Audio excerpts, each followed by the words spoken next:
Big boss ಮನೆಯಲ್ಲಿ ಈ weak ಸಿಕ್ಕೋಪಟ್ಟೆ important. ಯಾಕಂದ್ರೆ ಈ ವೀಕ್ ಅಲ್ಲಿ ಒಬ್ರು ಫಿನಾಲೆಗೆ ಎಂಟ್ರಿನ ಕೊಡ್ತಾರೆ. ಅದರಿಂದಾಗಿ ಟಿಕೆಟ್ ಟು ಫಿನಾಲೆ ವೀಕ್ ಇದಾಗಿರೋದ್ರಿಂದ ಪ್ರತಿ ದಿನಾನು 3 ರಿಂದ 4 ಟಾಸ್ಕ್ ಗಳನ್ನ ಬಿಗ್ ಬಾಸ್ ಅವರು ಕೊಡ್ತಿದ್ದಾರೆ. 2 ಟೀಮ್ಗಳಾಗಿ ವಿಂಗಡಣೆ ಮಾಡಿದ್ರು. 4 ಜನ ಇರುವಂತಹ ಟೀಮು. ಒಂದು ಟೀಮಲ್ಲಿ ತ್ರಿವಿಕ್ರಮ್, ಭವ್ಯ, ಮೋಕ್ಷಿತ ಹಾಗೆ ಹನುಮಂತ ಇದ್ರೆ, ಇನ್ನೊಂದು ಟೀಮಲ್ಲಿ ಮಂಜಣ್ಣ, ಗೌತಮಿ ಹಾಗೂ ಧನ್ರಾಜ್, ಚೈತ್ರ ಅವರಿದ್ರು. ಸೊ ಈಗಾಗಲೇ ಮಂಜಣ್ಣ ಅವರ ಟೀಮ್ 2 ಆಟಗಳನ್ನ ಸೋತು ಚೈತ್ರ ಮತ್ತು ಧನ್ರಾಜನ್ನ ಆಟದಿಂದ ಹೊರಗಡೆಯನ್ನ ಇಟ್ಟಿದ್ದಾರೆ. ಸೊ ಹಾಗೆ ಫೈನಲ್ಗೆ ಯಾರ್ಯಾರು ಹೋಗಿದ್ದಾರೆ ಅಂತ ಹೇಳಿದ್ರೆ, ವಿನ್ ಆಗಿರೋ ಟೀಮ್ ಇಂದ ತ್ರಿವಿಕ್ರಮ್ ಮತ್ತು ಹನುಮಂತ ಎಂಟ್ರಿಯನ್ನ ಕೊಟ್ಟಿದ್ದಾರೆ ಟಿಕೆಟ್ ಟು ಫಿನಾಲೆ ಲಾಸ್ಟ್ ಆಟಕ್ಕೆ.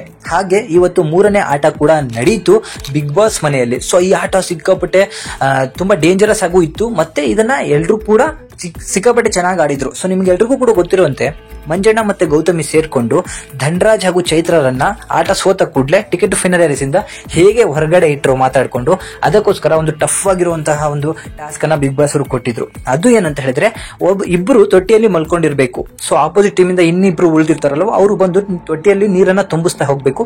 ಯಾರಿಗೆ ಉಸಿರು ಕಟ್ಟಿ ಆಗಲ್ಲ ಅಂತ ಹೇಳ್ತಾರೋ ಅವರು ಸೋತ ಹಾಗೆ ಅಂತ ಹೇಳಿ. ಬಟ್ ಅದು ಇಬ್ಬರಿಗೂ ಕೂಡ ಸಿಕ್ಕಾಪಟ್ಟೆ ಕಷ್ಟವಾದಂತಹ ಟಾಸ್ಕ್ ಆಗಿತ್ತು. ಆದ್ರೆ ಈ ಟಾಸ್ಕ್ ಅಲ್ಲಿ ಮಂಜಣ್ಣ ಸೋತಿರೋದು ಖಂಡಿತವಾಗಿ ನಿಮಗೆ ಕಾಣಿಸ್ತಾ ಇದೆ. ಮಂಜಣ್ಣನಿಗೂ ಕೂಡ ಟಿಕೆಟ್ ಟು ಫಿನಾಲೆ ರೇಸ್ ಈಗ ಕೈ ತಪ್ಪಿದೆ. ಹೌದು, ಇಬ್ಬರನ್ನ ಧನ್ರಾಜ್ ಹಾಗೂ ಚೈತ್ರರನ್ನ ಇಬ್ರು ಮಾತಾಡ್ಕೊಂಡು ಹೊರಹಾಕಿದ ಕಾರಣ ಈಗ ಮಂಜಣ್ಣ ಗೌತಮಿಗೆ ಹೇಳ್ಬಿಟ್ಟು ಹೋಗ್ತಾರೆ, ಇಲ್ಲಿ ನಾವು ಆಡ್ಲೇಬೇಕು, ಗೆಲ್ಲೇಬೇಕು, ಗೆಲ್ಲಿಲ್ಲ ಅಂದ್ರೆ ನಾನು ಈ ಆಟದಿಂದ ಹೊರಗುಳಿತೀನಿ ಅಂತ ಹೇಳಿ.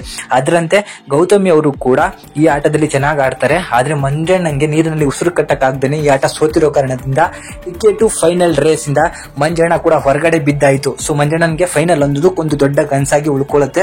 ಅದ್ರ ಜೊತೆಗೆ ಈಗ ಗೆದ್ದಿರೋ ಟೀಮಲ್ಲಿ ಭವ್ಯ ಮತ್ತೆ ಮೋಕ್ಷಿತ ಅವರಿಬ್ಬರಲ್ಲಿ ಯಾರು ಟಿಕೆಟ್ ಟು ಫೈನಲ್ ರೇಸ್ಗೆ ಎಂಟ್ರಿ ಕೊಡ್ತಾರೆ ಅನ್ನೋದೇ ದೊಡ್ಡ ತಲೆನೋವಾಗಿದೆ. ಸೊ ಇಬ್ಬರ ನಡುವೆ ಜಗಳನೂ ಕೂಡ ನಡೀಬಹುದು. ಜೊತೆಗೆ ಗೌತಮಿ ಅವರು ಎಂಟ್ರಿ ಕೊಡ್ತಾರೋ ಇಲ್ವೋ, ಅಥವಾ ಫೈನಲ್ ಇಬ್ರು ಉಳ್ಕೋತಾರೆ, ಆ ಟೀಮಿಂದ ಒಬ್ರು ಈ ಟೀಮಿಂದ ಒಬ್ರು.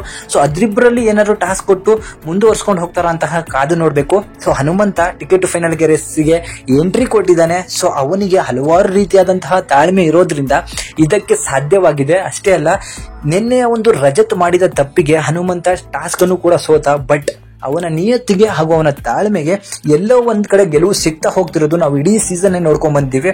ಹೀಗೆ ಮಂಜಣ್ಣ ಆಡಿದ ಮೋಸದ ಆಟಕ್ಕೂ ಕೂಡ ಮಂಜಣ್ಣಗೆ ತಕ್ಕ ಶಾಸ್ತಿ ಆಗಿದೆ. ಸೊ ಮಂಜಣ್ಣ ಕೂಡ ಫೈನಲ್ ಇಂದ ಹೊರಗಡೆ ಉಳ್ಕೊಂಡಿದ್ದಾರೆ. ಸೊ ಜನರ ಓಟಿಂದ ಮಾತ್ರ ಅವರು ಫೈನಲ್ಗೆ ತಲುಪೋಕೆ ಸಾಧ್ಯ. ಸೊ ನಿಮ್ಮ ಅನಿಸಿಕೆನ ಕಮೆಂಟ್ ಮಾಡಿ ತಿಳಿಸಿ.